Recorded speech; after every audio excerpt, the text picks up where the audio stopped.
Hey, welcome back, everybody, to another episode of the Educational AD Podcast.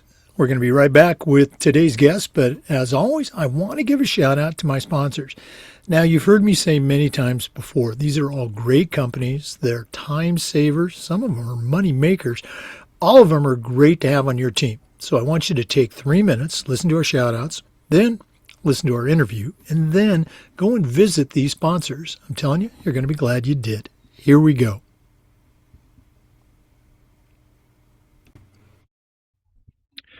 We want to say thanks to our good friends at Sideline Interactive, indoor score tables and video boards. Go to sidelineinteractive.com and you can schedule a live web demo to see their products in action. You've heard me say many times, probably the best purchase I ever made was our Sideline Interactive indoor score table. Go to sidelineinteractive.com. Schedule that live web demo today. We also want to say thanks to Huddle. You know, as a football coach, I used Huddle for years, but as an AD, I made sure our school was a Huddle school. And our coaches, all of our coaches, just loved the platform. Our student athletes love the videos, and our parents love the streaming, but there's a whole lot more. Go to huddle.com, join the millions of users, and find out how to turn your school into a Huddle school. That's huddle.com. We also want to thank Vital Signs Wall of Fame and their content creation service, Beacon Creative. Wall of Fame has been helping schools bring their legacy to life for over a decade with their video boards, but their content creation takes it to a whole new level. They're writers, they're designers, they're creators. They're going to take your stories, your history, your students, your coaches, and come up with compelling narratives that you can then share on social media. You really got to see it to believe it. I want you to go to Vital Signs Wall of Fame and take a look at their content services link. That's vitalsignswalloffame.com. And don't forget to tell them you heard about it on the Educational AD Podcast. We also want to say thanks to our friends at Gipper. You know, Gipper is the modern marketing platform that makes it easy for your athletic department to look like it's Division I, look like it's pro quality. Gipper is used and trusted by over 20,000 high school and college athletic programs. See why they're rated #1 for athletics marketing. Gipper's thousands of professionally designed templates make it easy for you to promote your accomplishments and also customize them with your colors, your brands, your logos. Create, share, and schedule all your social media content on one simple platform, and that platform is Gipper. Go to Gipper.com to get started. We also want to say thanks to Home Campus. Scheduling, rosters, results, communication, how about facility management? Home Campus does all of these things and more, does it better, does it faster than the other platforms. Did I mention athletic eligibility and clearance? That one alone is a game changer. Go to homecampus.com. Find out all the ways that they can help your athletic department go from good to great. That's homecampus.com. We also want to say thanks to Booster Hub, the #1 booster club software program. Things like volunteer signups, volunteer changes. You know it's going to happen. Nothing falls through the cracks. Everything goes through the Booster Hub platform, so everyone stays connected. Sponsorship, fees, concession sales. Once again, Booster Hub handles all of this. Give your boosters the platform they need. Give them the platform they deserve. And that platform is Booster Hub. We also want to say thanks to our friends at Ohio University and their online masters in athletic administration. Now, I didn't get my master's through the Ohio program, but my assistant AD did, along with thousands of others. And while they were earning their degree, they also completed 11 NIAAA leadership training courses at no extra charge. Check out Ohio University and their online masters in athletic administration. We also want to make sure we say thanks to Hometown.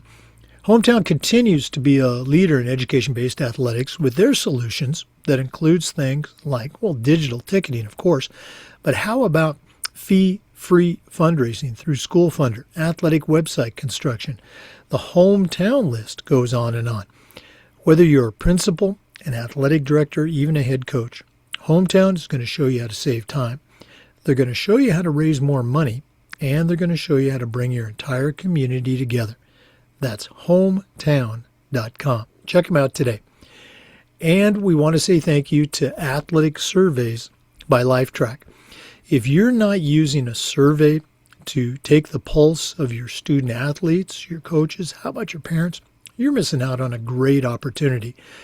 Go to athleticsurveys.com. They're going to create a custom survey just for you that really connects you to all of your stakeholders. That's athleticsurveys.com. And with all of our sponsors, make sure you mention you heard about it on the Educational AD Podcast. Welcome back, everybody, to another episode of the Educational AD Podcast. We're staying right here in Florida. In fact, we're just going up the road about 90 minutes to Gainesville, and we're going to be visiting with Ebony McKnight. Ebony is the Director of Athletics at St. Francis Catholic Academy, and that's in Gainesville. Has a tremendous background in athletics and leadership. She's also a podcast host, but we're going to hear all about that and more. Ebony McKnight, welcome to the Educational AD Podcast. Hey, Jake. Thank you for having me. Yeah. Again, you and I were talking. It's a busy time for our listeners. We're recording this on June 9th, so it's going to be very timely as you listen to it. Ebony, we always like to let our listeners have a chance to get to know our guests. So give us your quick bio, where you were born, where you grew up.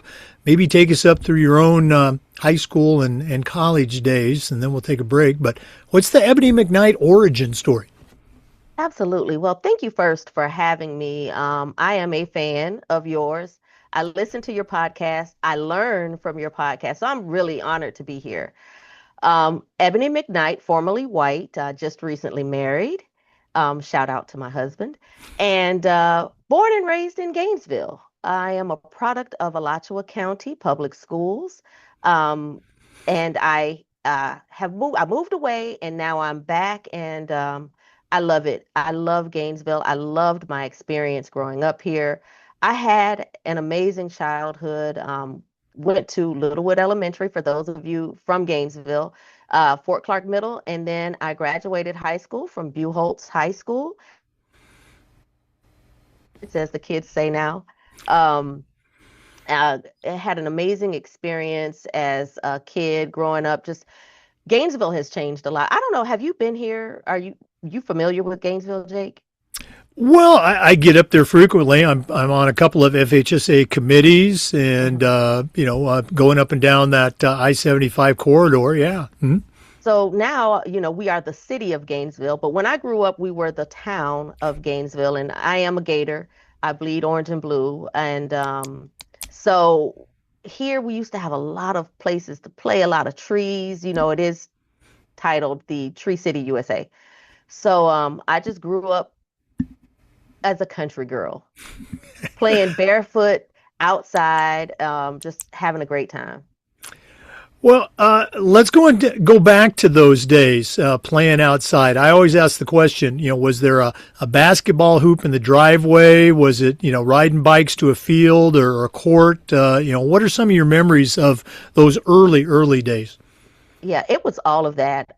So again, I grew up in the days where you go outside and you play until the street lights come on. And I say you've never lived unless you've played kickball barefoot with a basketball. You got to take a little bit of air out of it and kick it, right? But we grew up running, racing. I got my my track background outside racing the neighbors. It was a very active time. We have a lot of parks, city parks in Gainesville. And so we spent a lot of time learning how to play basketball, kickball, volleyball. I was never good at softball. I always wanted to be, but just a lot of time outside. And so that is where my love of sports and athletics first kicked in. As you begin to, get older, maybe middle school, junior high, those years, was there organized sports involved? Were your parents taking you to, travel events, or what are some of your memories of that part of your life? So again, growing up in Gainesville, football is a big part of our lives. We grew up going to Gator games. I grew up working Gator games, actually. There was a lot of fundraisers for my schools and different organizations that I was in. So definitely we had the opportunity to go to college sports, more so than I think the kids in other areas that aren't privy to having a large major university in their area. So my mom took me to pretty much every sporting event that she could. And so I got to have that firsthand experience of college athletics, which is amazing, especially and back then, no knock to the current Gators and Gator staff and Gator team, but we were winning in everything. It's football, baseball. We had the basketball when we had Lon Kruger. It was just an amazing experience growing up in Gainesville with UF athletics. Yeah, and again, I've been in Florida since 2000 as a teacher, a coach, and an AD. Our kids grew up here. But Gainesville is, I don't want to say it's unique, but it is very much a college town. And, the Gators are really the only show in town. There's no pro teams that are close. There's not another big college down the road at all. But Gator fans are very much, they're just like you. They bleed that orange and Yeah. blue. We're pretty spoiled. But I have to shout out to Santa Fe because also growing up, Santa Fe had a budding athletic program, which now it's a full-fledged program. But back then, Santa Fe had a track team that was absolutely amazing. And there was kind of like a pipeline of athletes who would come from Santa Fe and then matriculate over to the University of Florida. But we got some good track meets out of Santa Fe as well. Yeah. And again, the Florida, community college, junior college system, was at that time, as you say, very good athletic conference. I'm glad you used the word spoiled about Gator fans, because they are. For me, growing up in Oregon in the, as a little kid in the 60s and high school and college in the 70s, there were some tough times for University of Oregon and Oregon State. And now that, especially Oregon is having some success, I can see that, not just Gator fans, but that other college, other university in Florida, a little further north, a little bit of a spoiled sour grapes there. But let's move on. Yeah. You mentioned earlier to me that your high school athletic career started and ended quickly. I don't want to, talk about a sensitive subject, but can you share a little bit about that? It's not sensitive at all. So, you asked earlier, what did the sports environment look like growing up? And again, in Gainesville, athletics runs heavily through everybody's blood. And if you weren't involved in something, I mean, you had to be involved in something. And so I started out running track in the ninth grade and learned quickly it's not for me. I got a job and there was a program, it was called, I think it was like DCT or something, where they get you a job while you're in high school. And I got into that program and I started working and I learned that I liked money more than I liked running. So, so I started working early in my high school careers that kind of cut my athletics a little bit short. Mm-hmm. Yeah. First job was at Kmart. Okay. I don't know if you remember Kmart. You might not be old enough. Oh, please. Okay. No. Yeah. You just opened up a whole new path. I don't think we're going to go down there. But so you were kind of NIL without the athletics. Okay. The money was there for you. Yeah, I love making money. I'm going to always find a way to make a dollar. All right. Well, let's go and talk about was it just ordained that you were going to be a Gator, even if you weren't going to be a student athlete, or what were you thinking as you were getting ready for college? Because you wanted to make money. I wanted to make money. I loved the University of Florida. I always just naturally figured I would go to UF. And although I do bleed orange and blue, if I do have one regret, it would have been to explore other colleges. But naturally, UF was here. It was easy. It wasn't easy, but it was easy logistically. Right. And so that was my path. And I'm glad I took it. but I do wish I had explored other options. But now that I am a Gator as an adult, the perks are tremendous. Well, you're rocking that Gator blue sweatshirt, even though it is St. Francis. We're going to hear about that later, but let's go and take our first break. Our guest today is Ebony McKnight. She's the Director of Athletics at St. Francis Catholic Academy, and that's in Gainesville, Florida. We're coming back with more, so please stay with us. This is the Educational AD Podcast. We want to say thank you to our good friends at Sideline Interactive Indoor Score Tables and Video Boards. Go to sidelineinteractive.com and you can schedule a live web demo to see their products in action. You heard me say many times, probably one of the best purchases I ever made as an athletic director was our Sideline Interactive Indoor Score Table. We use it for home games, of course, but we also use it for pep rallies, for signing ceremonies. Their products are tremendously versatile and their customer service is just outstanding. Go to sidelineinteractive.com and schedule that live web demo today. Sidelineinteractive.com. We also want to say thank you to Huddle. As a football coach, I used Huddle for years, but when I became an athletic director, I made sure that our school was a Huddle school. And our coaches, I'm telling you, all of our coaches just love the Huddle platform. Our student athletes love the videos and our parents love the streaming, but there's a whole lot more. Go to huddle.com, join the millions of users, and find out how to turn your school into a Huddle school. That's huddle.com. And as always, don't forget to mention the Educational AD Podcast.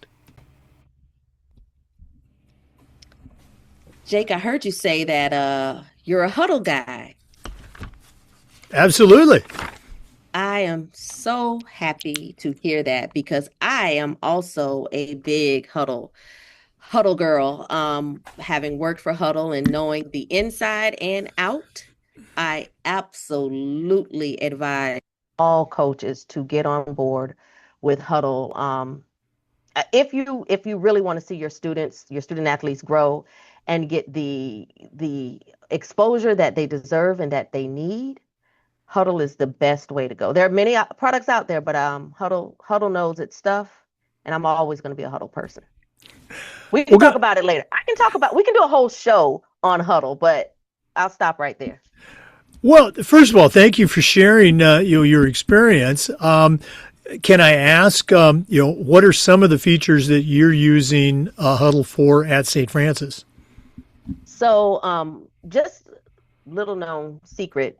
I got this role because of my role with Huddle. I actually was their Huddle rep before I became the AD. And before I left Huddle, it was really a bittersweet moment.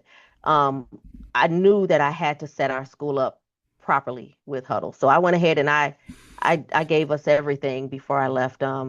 What I love the most, of course, the camera system, but Huddle Assist, because I think that every coach needs the tools to be able to teach their players the fundamentals.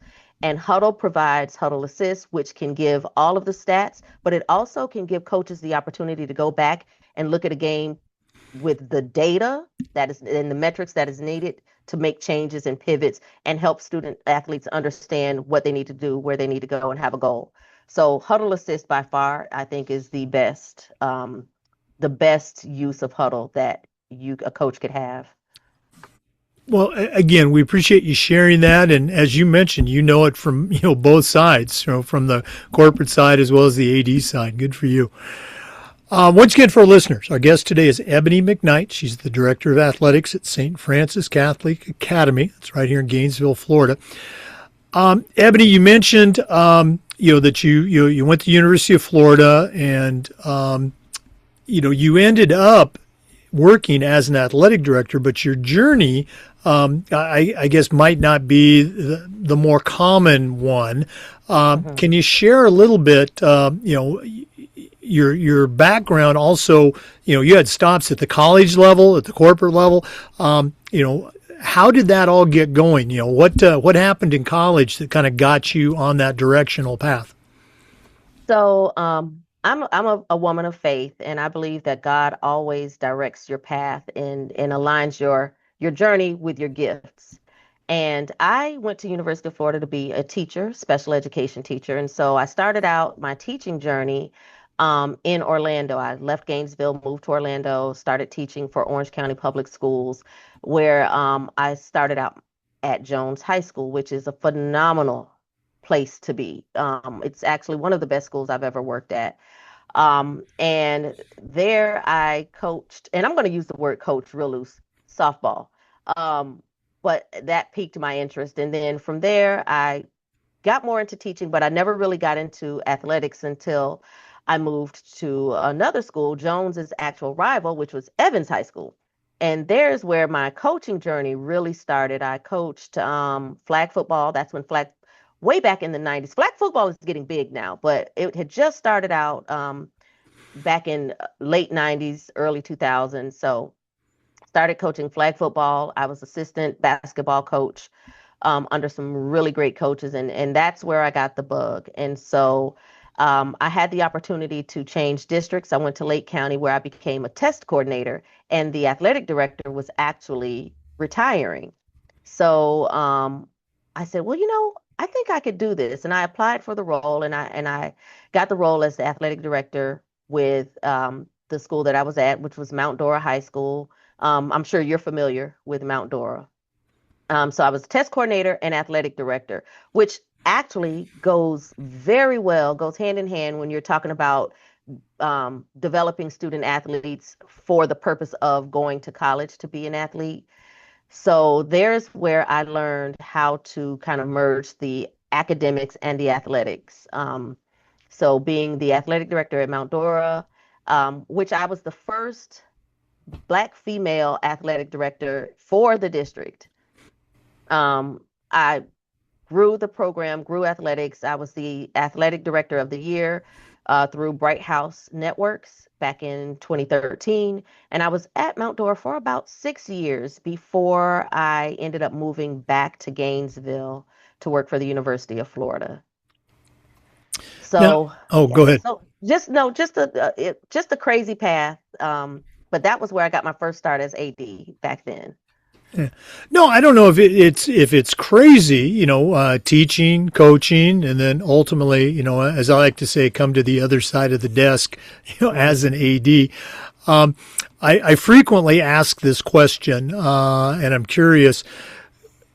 When you first became an athletic director, we talk about, usually with coaches, but it's also true for ADs. You don't know what you don't know. What was something that you found out that you didn't know when you became an athletic director? So I didn't know how much work goes into being an athletic director.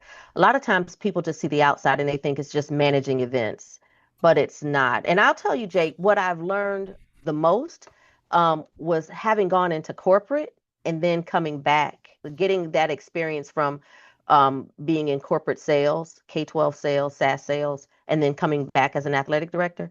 That's where I learned what I didn't know. And so, having gone into sales um, after UF, I went into sales with the University of Arizona, another company called UWorld, selling SAT and ACT materials to districts in the state of Florida and southern states, and then working for Huddle. I learned that um, being an athletic director is more like running a business. And that is something I didn't know before becoming an athletic director. You took a break from being an AD and, went into the corporate world. What's something that you have brought from your experience, working at the corporate level? And again, you were still in athletics. What's something that you brought back with you now on this stint as an athletic director? I think that athletic directors are great salesmen. And I want to break that down because what we don't realize, a lot of people say, I can't do sales without recognizing that you're selling something every single day as an athletic director. You're selling a vision to coaches. You're selling opportunities to sponsors. You're branding your school with your community, with your parents, with your families. And I think that the best athletic departments really operate within a business mindset, while also keeping students kind of at the center of your brand. But that's the one thing I think that a lot of people just don't know, and a lot of ADs don't realize that you're actually a CEO without knowing it. No, absolutely. I think that's a great example of, finding, I know this will sound very strange, different tools to put in your toolbox. Okay. Yeah. We're going to hear about your current position at St. Francis in our next segment. But as you were considering that position, and again, you mentioned that you were there, a huddle rep. What was it about the school? Because you were probably the huddle rep for dozens of other schools. What was it about St. Francis that made you say, hey, this is a place that I would like to be? Oh gosh, it was I see so much opportunity at this school. So St. Francis opened up in 2004, and in the beginning they had it was a new school. And most schools have been around for decades. So when you're opening a new school, it takes a while to build the community and build a brand and build a vision that people can kind of attach to and align with. But I saw the opportunity for growth and for building a community on this campus. We sit on 63 acres at the edge of Gainesville. It's a beautiful campus, beautiful sprawling campus. You can see, I read online just in a group, Gainesville word of mouth, somebody saw a panther once on our property, a Florida panther. So it's just a beautiful place. And once I interviewed with the principal, our philosophy about the athletic program kind of aligned, and I just saw the opportunity for growth. Well, I've actually been on your campus. It was a few years ago when I was the athletic director at the McClay School. We came down and played y'all in a football game. That probably would have been about maybe 2018 or so. But You're right. It is a very beautiful campus.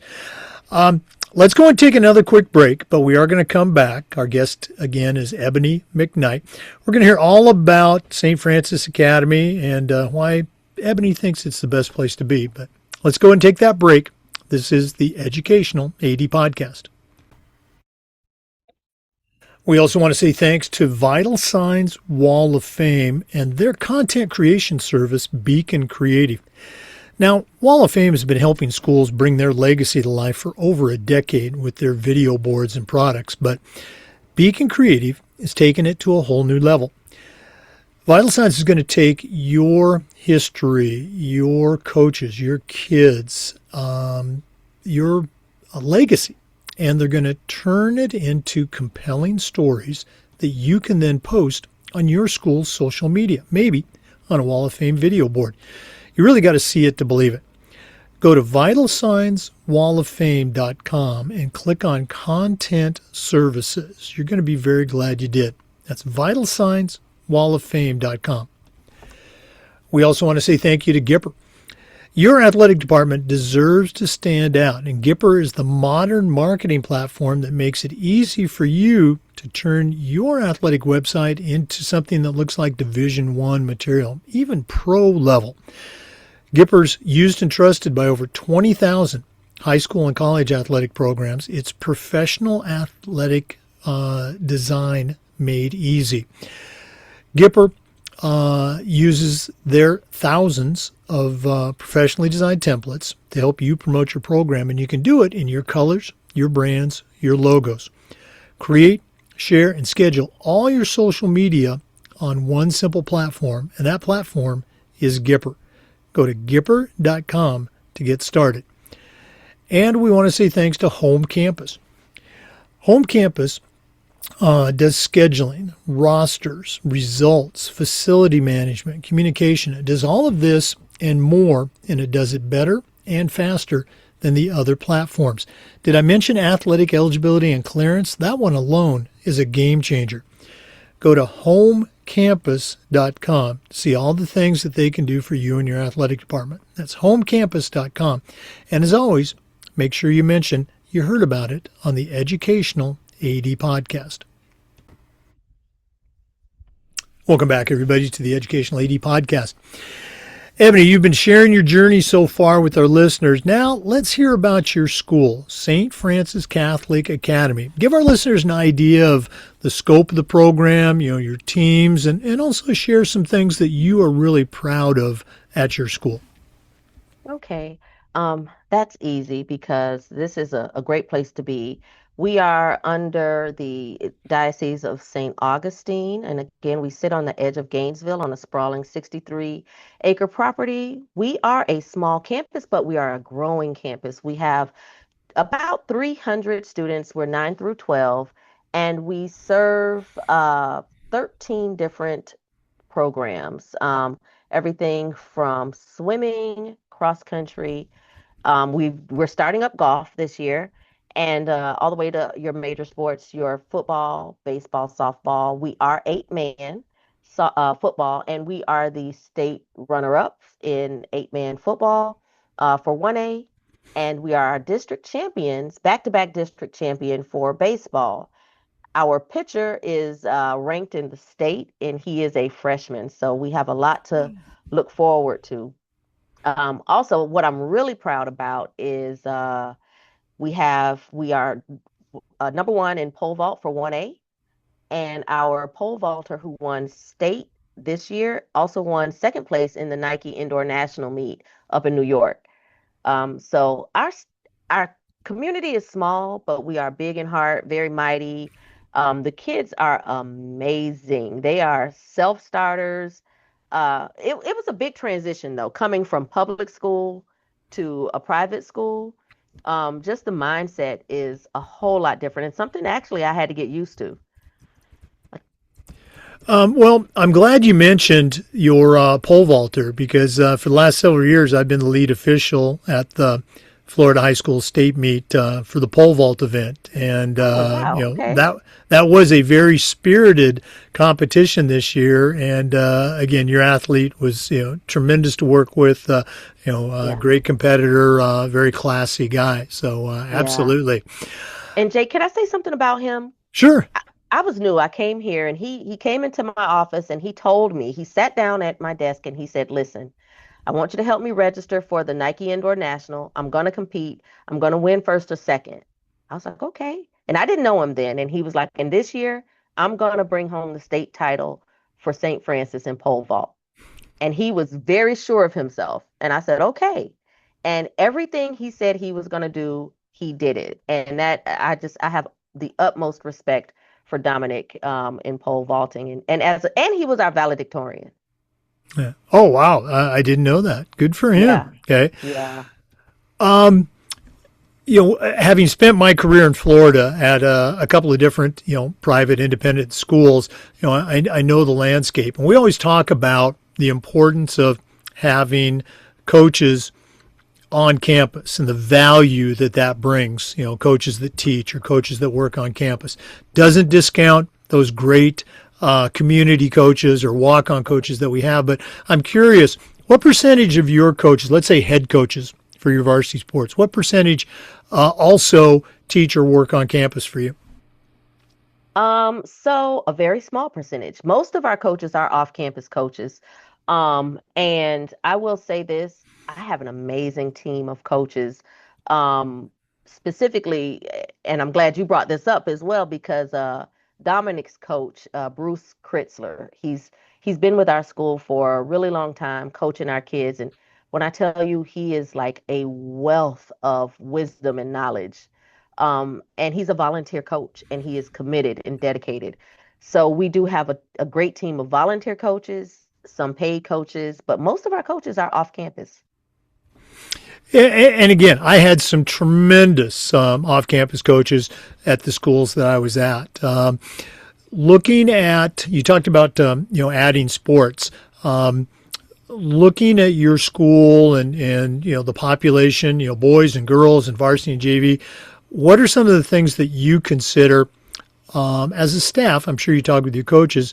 when you're thinking about adding a sport? What are some of the factors you look at? So because we are a small campus, we have to share athletes. I mean, that's a non-negotiable.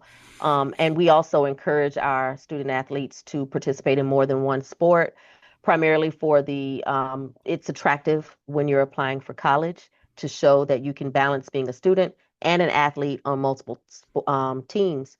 So the one thing that is a concern for us is, will we have enough people to field teams for every season? And how can we balance if a student athlete is on multiple teams that their seasons may overlap? So some of our swimmers played basketball, and there was a small overlap. There, a lot of our, pretty much all of our football team plays baseball. So that means that we have a very small pool of people for boys weightlifting in the spring. So it's kind of just balancing having a small pool of athletes to be able to field all of our teams and all of our programs. And again, you mentioned that you had coached flag football, which is one of those sports that has just exploded here in Florida, girls flag football.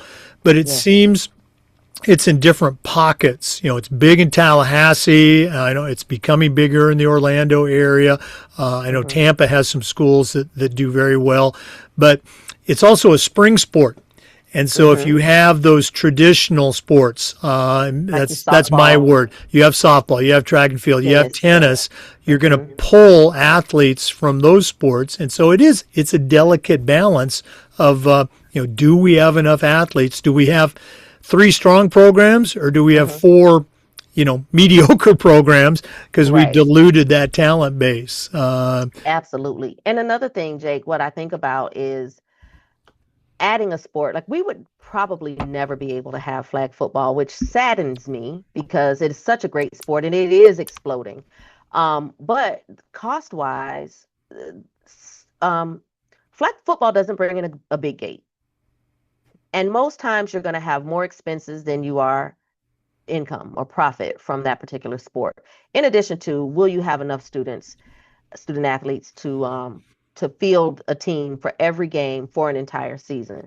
So all of those factors have to be considered when you're adding a sport and when you're choosing to bring back another sport.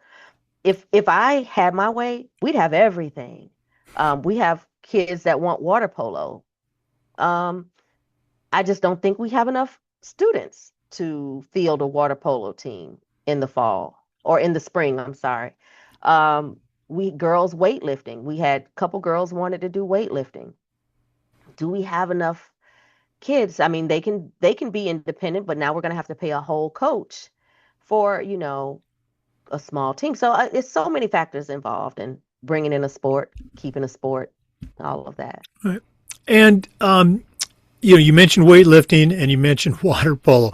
I think weightlifting is one of those sports for both boys and girls that's trending up. We're seeing more participants, particularly in the girls level. But as you said, you as an individual school, you got to have enough kids. On the other hand, water polo, I mean, obviously you either have to have a pool on campus, which is very rare, or there has to be one in the community that you can get to, that you can get practice time, you can get game time. And here's the other thing about water polo in Florida. It is currently, and somebody call in and correct me if I'm wrong, but I don't think I am. Water polo is currently below, and I'm going to go ahead and say substantially below the minimum number of schools in Florida that are participating in it. And I think it was supposed to be lose its sanctioned status this year as a sanctioned sport, but it got a reprieve because there was one school that had just decided to add water polo. They had a bunch of kids and they had a pool. So again, there's a lot of different factors. I think sometimes the community doesn't appreciate that athletic directors are considering about whether they add a sport. So Ebony, we're going to do this at the end of the podcast, but I want to do it now too.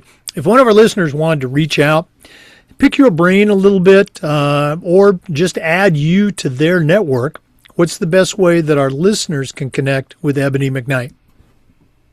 So you can always email me at ebony.white@sfcawolves.org. Or you can connect with me on LinkedIn. I'm Ebony White McKnight on LinkedIn. I love networking. I love meeting other ADs and other people and even other vendors just to learn from different vendors about what's trending, what works, what's going on in Florida. So absolutely reach out to me on LinkedIn or email me. Okay. And Ebony and I connected ourselves on LinkedIn, and we'll give that information out again at the end of the podcast. Let's go and take another quick break. I know that's shocking to our regular listeners, but we are going to come back, so please stay with us. This is the Educational AD Podcast. We want to say thanks to our friends at Booster Hub, the #1 booster club software app. You know, if you're working with your boosters, you're familiar with volunteer signups. You're also familiar with volunteer changes. You know it's going to happen. Well, the Booster Hub, nothing falls through the cracks. Everybody stays connected and engaged. The same is true with sponsorship sales, with concession sales at the concession stand. Booster Hub handles all of that through their platform. Give your boosters the platform they need. Give them the platform they deserve. Go to boosterhub.com to get started. That's boosterhub.com. We'd also like to thank Ohio University and their online masters in athletic administration. Now, I didn't get my master's through the Ohio program, but my assistant athletic director did, along with thousands of others, and it was a great experience. While they were earning their degrees, they also completed 11 NIAAA leadership training courses at no extra charge. Check out Ohio University and their online masters in athletic administration. We also want to say thank you to Hometown. Hometown continues to be a leader in education-based athletics with their solutions that include things like, well, digital ticketing, of course. They're still the #1 digital ticketing provider to schools and colleges. But how about fee-free fundraising, athletic website construction? The Hometown list goes on and on. Whether you're an athletic director, a principal, even a head coach, Hometown is going to show you how to save time. It's going to show you how to raise more money, and they're going to show you how to bring your entire community together. You'll find it all and a lot more at hometown.com. And don't forget to mention you heard about it on the Educational AD Podcast. Welcome back, everybody, to the Educational AD Podcast. Ebony, you and I were talking during the break, and branding is such an important part of the athletic director world today, much more important than even, say, 10 or 20 years ago. What are some of your takes, coming back into the AD world from the corporate world? What's your vision for St. Francis from the branding perspective? That's a great question, Jake. And I think that things are so different now. When I first became an AD back in 2009, booster clubs were all the rage. Every team had a booster. That was the way you raised money. But now with the explosion of social media and AI and all of these different avenues to kind of brand your athletic department, we have options. And when I say branding, I think sometimes people think that branding is just the logo, but your brand is your image. It's it's the feeling that people get when they interact with your program, kind of how you connect with the people. And so for St. Francis, I am trying to build a brand that is recognizable, that is unique from any other school in Alachua County or in the diocese. I want our fans to have an experience. I want our partners and community partners and our sponsors to have a relationship with us that is not transactional, but really based on our vision. And it's kind of reciprocal. So that is where I am taking St. Francis Catholic Academy, and now being just like really connecting with all of the tools and resources that are available to us as ADs to build. I hear that more and more, and I haven't been an athletic director for a few years now, but not talking about sponsors, but talking about partners. And you mentioned, having a relationship that's not transactional. Take our listeners through. I know I'm putting you on the spot here, but take our listeners through a meeting with a potential partner. What are some of the things that you would mention or go over to really let that person know, hey, this isn't the old way. This is the new way. This is how we're moving forward. Right. So I am a servant. I have a servant's mindset and I want to seek to serve. So the first thing I want to do when I'm seeking out partners is ask, what do they need?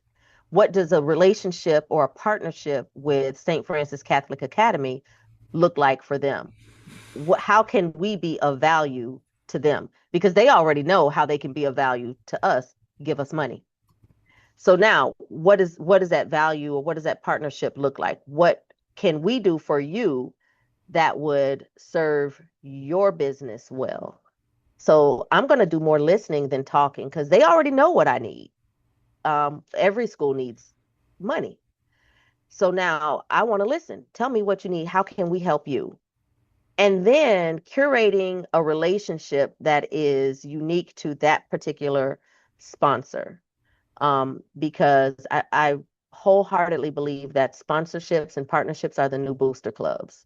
Booster clubs still have a place, but I want to be able to build relationships with the community and build them out loud, make them visible because people support what they can see. Yeah, again, the building relationships slash maintaining Mhm. relationships. You've got to make that first overture, if you will, and Yes. let's say they do come on board, but now it's a matter of keeping them, Keeping. keeping them So, happy. Yeah. yeah. Uh, Uh, uh, so, what are some things that you've learned over the years, both as an educator, a coach, an AD, and from the corporate world, that are just foundational principles? You or anybody has to do these things.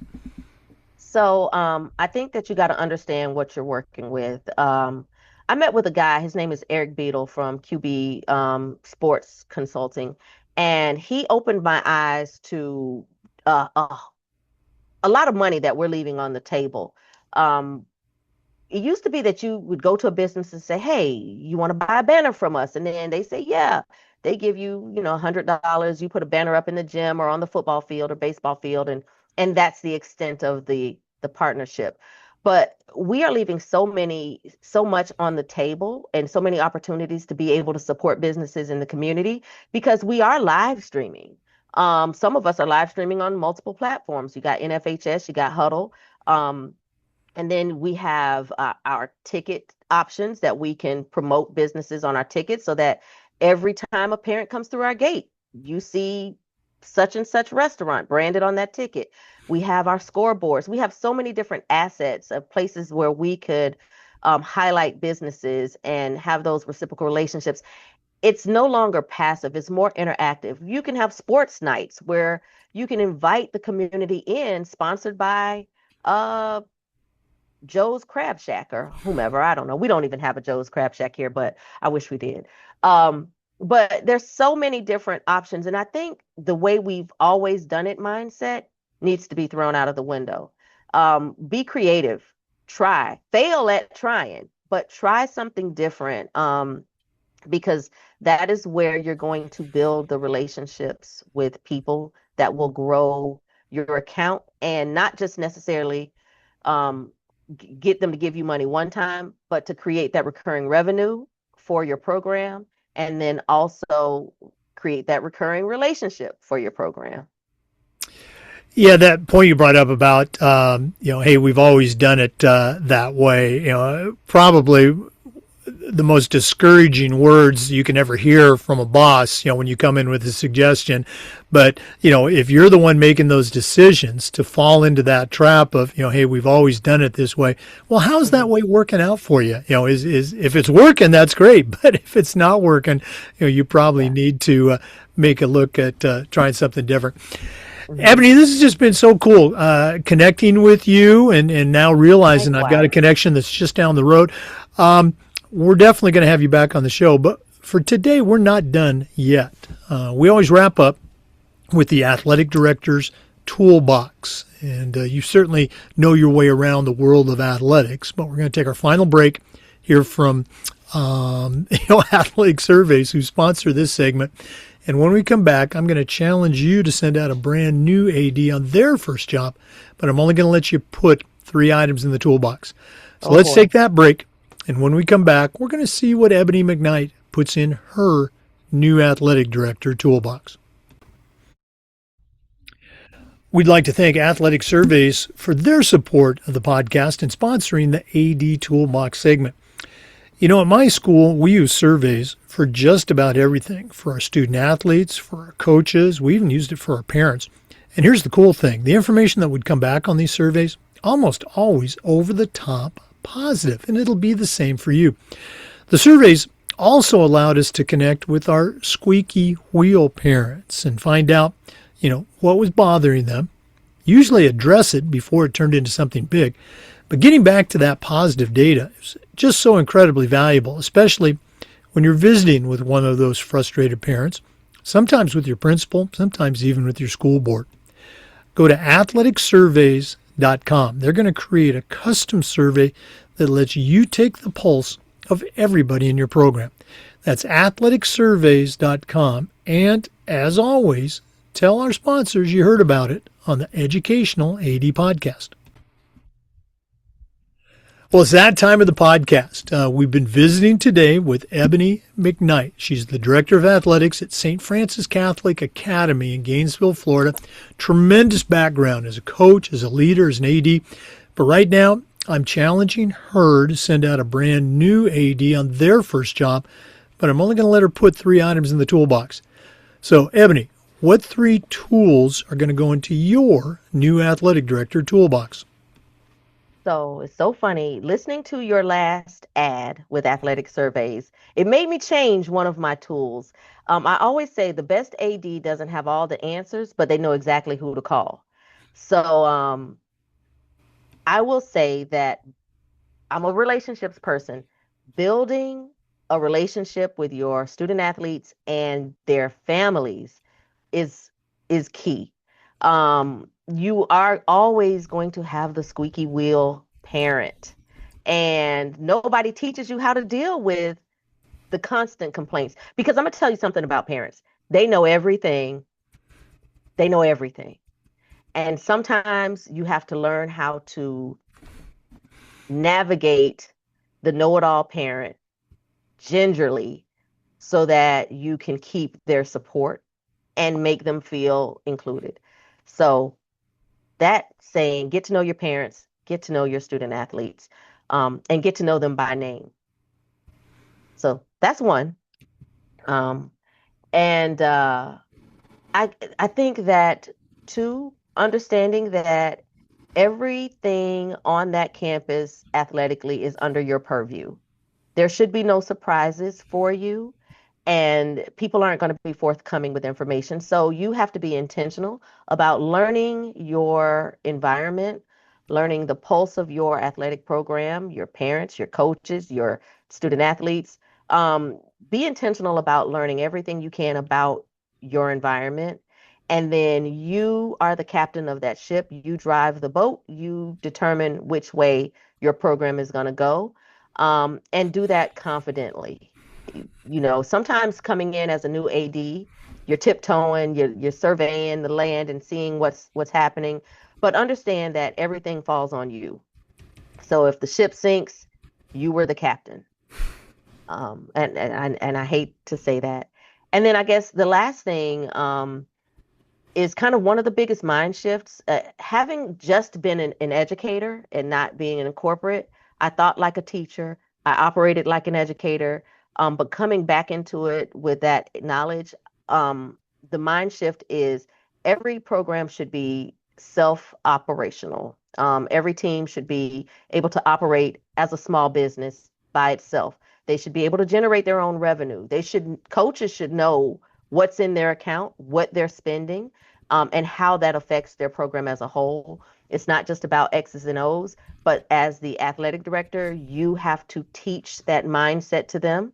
And if that's something that you're not familiar with, then you have to first learn that mindset of a business owner and then be able to parlay that into your athletic program. Boy, I love them all, and the one that you mentioned about learning your environment. It sounds so very basic, but it's also an area where a lot of ADs, a lot of coaches, run afoul because even making it a narrow focus, be just reading the room. My husband says that all the time. You got to read the room. Yeah, it's just so very important. And again, the empowering your coaches.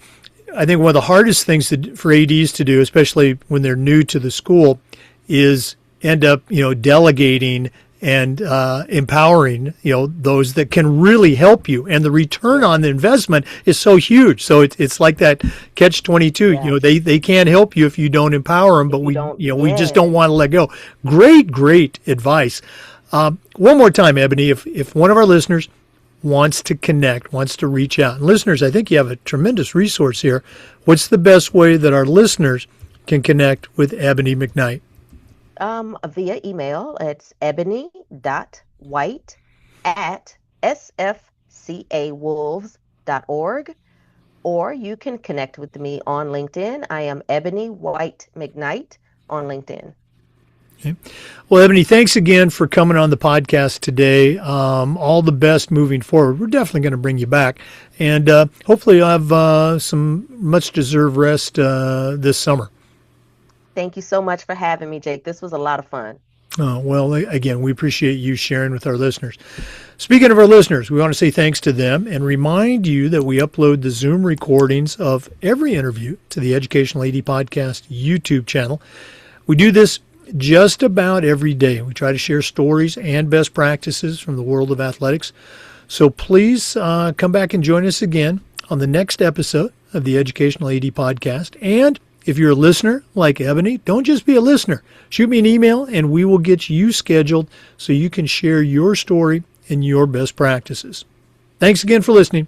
We'll see you next time on the Educational AD Podcast.